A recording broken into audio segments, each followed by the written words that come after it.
전세 사기 의심되는 건만 14,000건이랍니다. 이러한 지경이 될 때까지 과거 문재인 정부는 뭘 했던 겁니까?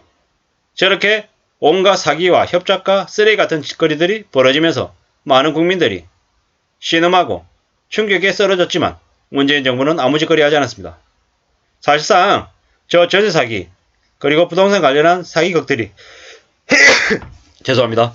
벌어졌던 것들을 그냥 방치하고 내버려뒀던 건 어쩌면 저 부동산 거대한 조작극의 한 부분이 아니었나라는 생각을 할 정도로 이전 정부 문재인 정부 때는 부동산 관련해서 너무나 많은 폐악질들을 내버려뒀습니다. 왜 그랬습니까? 왜 당신들은 국민들이 그렇게 기대하고 그렇게 바랬던 것들을 여지없이 다 깨뜨렸습니까? 검찰 쪽에서, 경찰 쪽에서 그 전사기나 아니면 부동산 사기극을 벌였던 것들을 조사할 능력이 없었습니까? 아니죠. 이미 내용들을 다 알고 있었습니다. 전사기가 의심이 되는 그 작자들을 조금만 조사하고 핸드폰만 압수해서 조사해도 충분히 파악될 수 있는 것들을 다 모른 척 하면서 놔뒀습니다. 예상컨대 경제 성장률을 높이기 위해서 전세 자금 대출을 방만하게 해주고 전세금을 올리고 집값을 올리고 분양 건수를 늘리고 줄 세우게 하고 온갖 가짜로 조작해서 호가를 올려서 부자가 된 것처럼 착각하게 만들어서 소비를 더 하게 만들었던 거 아닌가라고 추정해 봅니다. 최근에 윤석열 정부 아래의 국토교통부가 14,000건의 의심 정보를 경찰청에 제공했다고 합니다. 그리고 그 윤석열 대통령이라고 하는 이가 일벌백계 하겠다라고 했습니다. 국토부가 주택보증공사 한국부동산원과 첫 전세사기 활동 단속에 나섰다고 합니다. 전세사기는 사실상 전세 세입자들의 돈을 갈취하는 사악한 범죄입니다. 돌로 쳐죽여야 된다고 생각합니다. 전세사기 금액에 따라서 사건 수위에 따라서 범죄 수위에 따라서 강력처벌해야 됩니다. 강력처벌. 그리고 이게 그냥 반짝하고 마는 게 아니라 매년 이 전세사기건 관련해서 수사하고 그 기록들을 계속 공표해야 된다고 생각합니다. 안 그러면 저런 이들은 계속 활개칠 거죠. 문재인 정부 3, 4년차 때 부동산 교란 세력들의 그 범죄 사실들을 7, 800페이지 보고서로 만들어서 이미 공유가 됐습니다. 정치권에. 근데 그냥 내버려둔 거죠. 놔둔 겁니다. 몰라서 안 한 게 아니라 알고 있었으면서 놔뒀다라는 거죠. 그리고 뻔뻔하게 부동산 관련해가지고 어쩔 수 없었던 것처럼 얘기하는데 그건 문재인 정부 때 있던 사람들의 참 추악한 얘기죠. 어처구니가 없습니다. 집주인이 작정하고 사기를 치면 피할 길이 없습니다. 지금은 경찰도 이전에는 국회의원도 도움이 안 됐습니다. 확실한 거 지금은 윤석열 정부 때 가장 잘하고 있는 부분이 저 전세사기를 처벌하겠다고 나섰던 것. 그 부분은 정말로 박수를 받아야 되는 일입니다. 전세사기 관련해서 피해자들이 지난 5년간 계속 벌어졌습니다.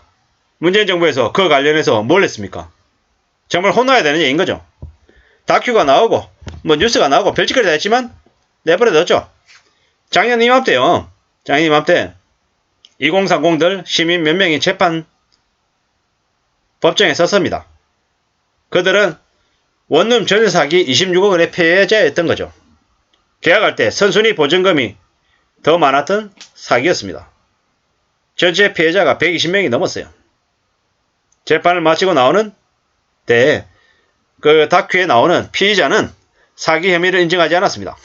피해자들은 법정 싸움을 계속하겠다라고 했고요. 26억 말고도 피해 금액이 더 있었던 거죠. 그리고 피해자 대부분들은 전세금을 돌려받지 못했습니다. 근데 전세금 전부가 아니고 일부에 대해서만 사기 혐의가 결론되고 있답니다. 어처구니가 없는 거죠. 부동산 관련해서 저렇게 사기치고 나쁜 짓거리 하는 이들은 정말로 가중처벌 받아야 된다고 말씀을 드리고 싶습니다. 선순위 보증금을 쏘인 것도 원활한 임대활동의 하나라고 보고 사기를 인정하지 않는다라고 법원에서 얘기할 정도도 있었다고 합니다. 그나마 세입자들이 녹취한 내용이 있어서 그걸 가지고 겨우겨우 증빙해서 사기 금액이 26억이 전부 사기 금액에 해당된다라고 피해자들이 그걸 밝혀냈던 거죠. 어처구니가 없죠. 대체적으로는 보증금을 속인 게 사기가 아니라고 합니다. 어처구니가 없죠. 황당하죠. 한국에서는 사기죄 형이 무겁지 않아서 이런 일들이 비일비재하게 발생합니다. 그리고 전국에서 다가구 원룸 주택 사기가 기승을 부리고 있습니다. 서민들이 사기당해도 정부가 제대로 처벌하지 않는 그냥 내버려두는 나라였기 때문에 저런 일들이 벌어졌던 겁니다. 그나마 이번 정부에서 전사기 관련해서 처벌하겠다라고 나서는 건 정말 환영받아야 될 일입니다. 이제라도 정부가 나서서 사기죄를 엄벌로 다스리는 체계가 갖춰져야 된다고 생각합니다. 언제까지 사기꾼이 활개치는 나라를 만들 겁니까? 전사기범들이 기승을 부리는 나라로 만든 문재인 정부는 죽을 때까지 부동산 거품 붕괴, 거품 조장의 원흉으로 기억이 될 거다라고 말씀드리고 있습니다. 이렇게 얘기하면 또 어떤 누군가는 문재인 깐다고 저한테 또 엄청 이렇게 공격하는 사람이 있겠지만 그러든지 말든지 이제는 생각 안 하기로 했습니다. 혼나야 될 건 혼나야 되는 거죠. 정치인들하고 정부 관료들하고 문재인 정부 그 아래에 있던 사람들하고 저 전사기치는 부동산 사기극을 벌리는 업자들하고 결탁이 되어 있는 거 아닌가? 혹은 정관예우로 나중에 돈을 더 벌겠다라고 내버려뒀던 거 아닌가라는 의심도 드는 거죠. 공범 아니야? 이렇게 보는 거죠. 그런 생각들이 비단 제 생각일 뿐이겠냐라는 거죠. 아니죠. 전국에서 이슈가 되고 있고 전사기가 광범위하게 벌어지는데도 문재인 정부 때 눈 하나 깜짝 안 했어요. 얘기도 안 했어요. 민사라 그러면서. 이제는 민사가 아닌 형사로 인식이 바뀌었죠. 점점 더 사람들이 아마 못 버티는 상황까지 온 거죠. 신축 빌라 500채 전세 보증금 1000억 받고 잠적했다라는 거예요. 이게 사기가 아닌 뭡니까? 전세사기가 심각한 이유는 피해가 세입자들한테 한정된 게 아니고 전월세 가입 뻥튀기하고 전세 수요 공급 왜곡하면서 전체 주택시장에 영향을 미친다. 이러고 있는 거죠. 세입자가 집주인으로부터 보증금을 돌려받지 못한 금액이 작년보다 40% 늘었답니다. 미치는 거죠. 어처구니 없는 거죠. 또한 있잖아요. 전세 계약하는 날 무조건 전세 등기를 의무적으로 하는 법을 개정해야 됩니다. 해주도록 법을 개정해야 됩니다. 지금은 전세 등기를 하려고 해도 주인의 동의를 받아야 하고 주인이 반대하면 안 되는 거죠. 그리고 확정일자 받으면 확정일자 받고 이전 신고하면서 받아야 하기 때문에 계약하고 나면 바로 집주인이 대출을 받고 판다든지 떠나버리면 세입자만 당하는 거죠. 전세 등기를 계약과 동시에 계약서만 있으면 세입자가 마음대로 할 수 있게끔 법도 강화돼야 되는 거죠.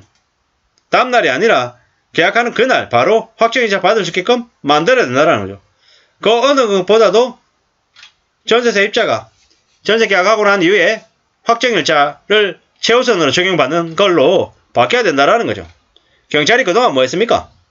문재인 정부가 그동안에 뭐 했습니까? 그냥 내버려둔 거죠. 전세 사기가 윤석열 정부 들어서서 100일 만에 생긴 게 아닙니다. 이미 지난 몇 년 동안 계속 있어왔던 거고 문재인 정부가 만든 부동산 폭등으로 발생한 전세 사기입니다. 그나마 음담하라고 언급한 게 이번 정권임은 잊지 말아야 될 것 같습니다. 민주당은 저 사실을 뼈저리게 받아들이고 앞으로라도 어떻게든 책임져야 됩니다. 사기범 공범 잡아야 하는데 시스템도 고쳐야 되는데 법을 고쳐야 하는데 지금까지 거대 여당이었던 민주당의 책임이 큽니다. 아무 짓거리 하지 않았던 거죠. 전세 사기는 공인중개사가 주도하는 것 같음 사기를 막기 위해서 공인중개사를 둔 건데 적극적으로 사기에 가담하니 이건 시스템의 문제임. 법을 알고 그 빈틈을 노리는 사기 이런 것들을 내버려뒀던 것 절대로 어떤 식으로든 면피할 수 없다라는 거죠.